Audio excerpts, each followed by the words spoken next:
Thanks very much. And it's my honor and pleasure to introduce the closing keynote speaker for KDocs 2018, Pablo Godoy.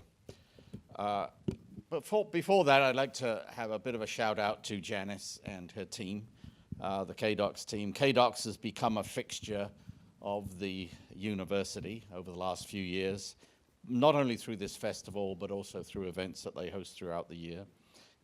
They represent all that is good about KPU. It's a very open and engaged university, and the students are involved in everything. And as Janice mentioned, the students are very much behind this whole festival and everything that happens throughout the year. You make us feel very good and very proud as members of the KPU community. My colleague, Dr. Diane Purvey, is here. She's the Dean of Arts, one of the bronze sponsors of this festival. And Silver. Yep. You got an upgrade. Thank you.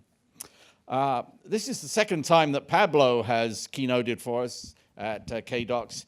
He was so good in 2016 when we screened the food chain documentary, and we're excited to have him back, especially for this special closing night with its focus on worker rights. He is national representative with the United Food and Commercial Workers Union, Canada's largest private sector union, representing over 1.3 million workers. He's also vice president with the Ontario Federation of Labour and a past national coordinator with Students Against Migrant Exploitation.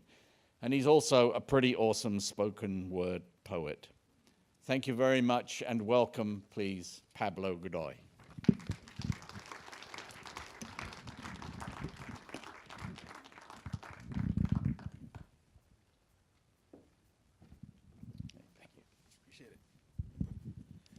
Good afternoon. That's a lot of energy in the room. I like it. Well, first off, thank you very much for having me. It's an extreme honor and privilege anytime I get to speak to people about the issue that we're going to be watching a documentary about today, and that's, first of all, Dolores, who's a labor leader, a labor hero, a shero, if you will, and specifically about the plight of migrant workers and farm workers, which is a global phenomenon. One in which we don't often stop to reflect that we're highly connected to as people that consume food on a daily basis. Often we look abroad when it comes to thinking about issues that necessitate some attention, that need some fixing, and we don't often look in our own backyards to realize that there's massive injustices that are taking place all around us.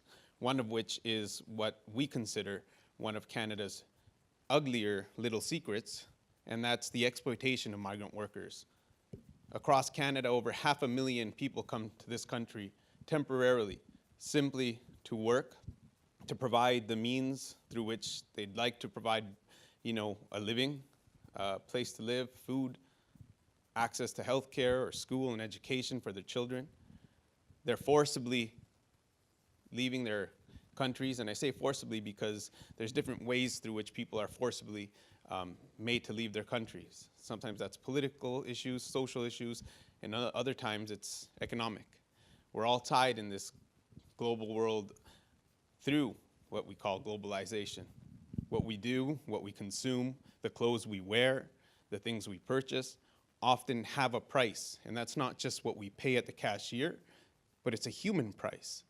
Whether it's the exploitation of garment workers in Bangladesh, whether it's the exploitation of workers on our farms here in Canada that put food on our tables, whether it's the very same technology that we use to watch these documentaries or to text each other or to wonder how it is that we could do something to change the world.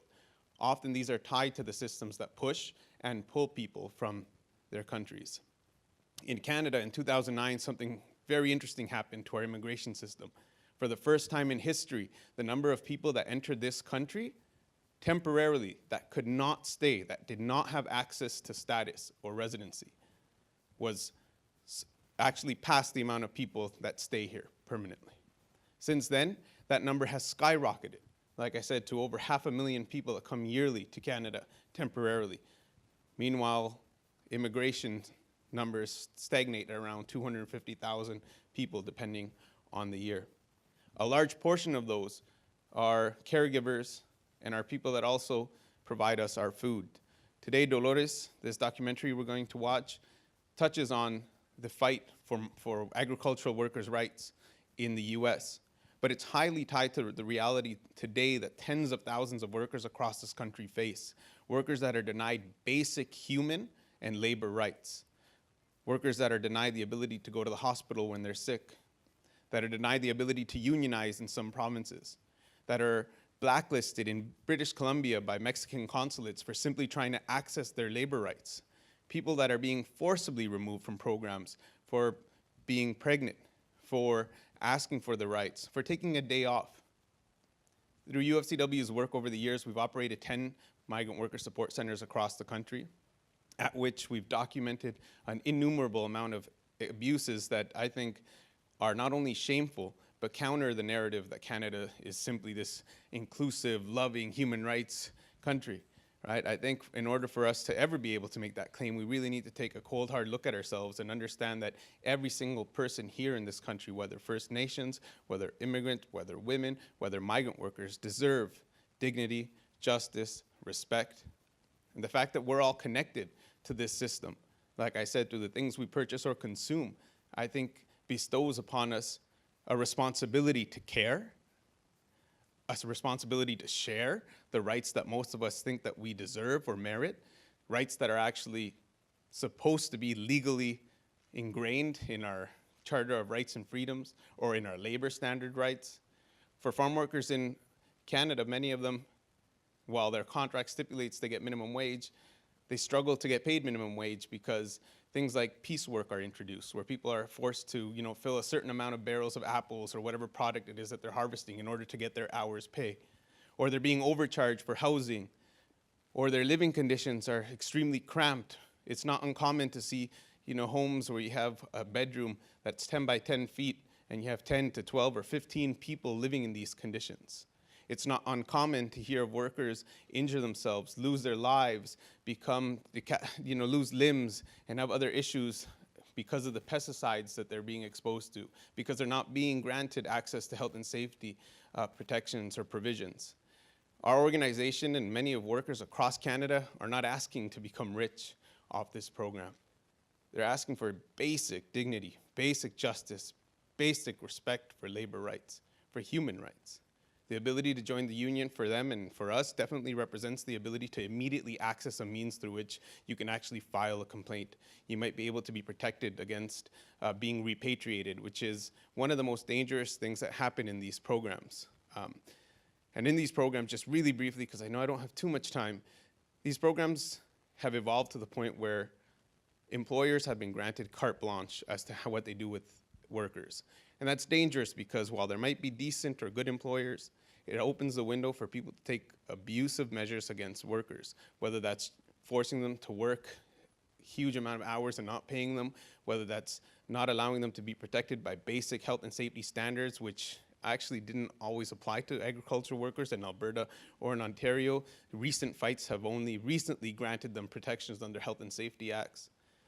And what we see time in and time again is that no matter which level of government you go to, there's a hot potato of accountability, where sending countries say, well, it's Canada, so the federal government should take responsibility for these workers. Federal governments say, well, labor rights are provincial, so that's where these matters should be taken care of. And then things like housing can be municipal jurisdictions. And then local governments say that the governments that are responsible for workers while they're here temporarily are the consulates and the ambassadors from the other countries. And like I said, here in this very province, we had an example of Mexican consulates that were found by the courts blacklisting workers simply for coming to our centers and for asking to respect their labor rights. So I ask that while we watch this documentary, we reflect on the food that we consume on a daily basis, that we think of how many hands touch that food, that through the process of picking, packaging, harvesting, perhaps preparing, and perhaps even serving you the food, those products go through multiple amounts of hands, and many of them are abused along the way. The last thing I'd leave you with is this idea that, we fall in love with ideas and notions of buying consciously and being conscious consumers, of buying local, green, and organic. And while I definitely support all those things, something can't be local If the labor that is used is banned from ever being local, yet they pick, package, process, serve to you the food that they consume, we can't consider that a local product. What's local about that product is the local exploitation that's given to that worker. And lastly, much like Dolores, it's important to note that workers are actively campaigning against these things, taking action, that they're not just workers that are suffering, being exploited. These are people that are actually strong individuals that have taken the risk of losing their families to provide for them. That, first of all, is very honorable and very difficult to do. Second of all, there's a movement that's widespread across Canada for workers taking back their rights and demanding justice in their workplaces. So as we watch this, we should recall not only that they're going through hard times, but there actually is a call for action, and that we're all responsible to take a little piece of action, because all of us actually doing something about the injustices we see actually can and will lead to something better. Thank you.